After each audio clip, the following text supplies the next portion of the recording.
কানাডাকে দ্বিপাক্ষিক অর্থনৈতিক সহযোগিতা বৃদ্ধি ও বিনিয়োগের সুযোগ সম্প্রসারণের আহ্বান জানিয়েছেন প্রধান উপদেষ্টা ডক্টর মোহাম্মদ ইউনূস।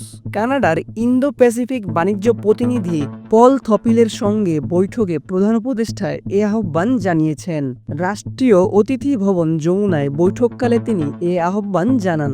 প্রধান উপদেষ্টার প্রেস উইংয়ের পাঠানো এক বার্তায় এ তথ্য জানানো হয়েছে। পল থপিল এ সফরে বেল হেলিকপ্টার, ব্ল্যাকবেরি, গিল্ডান অ্যাক্টিভওয়্যার, জেসিএম পাওয়ার এবং অ্যাডভান্টেজ ওয়্যারলেস কমিউনিকেশন সহ কানাডার শীর্ষস্থানীয় কিছু কোম্পানির সিনিয়র নির্বাহীদের নিয়ে একটি উচ্চ পর্যায়ের ব্যবসায়িক প্রতিনিধি দলের নেতৃত্ব দিচ্ছেন।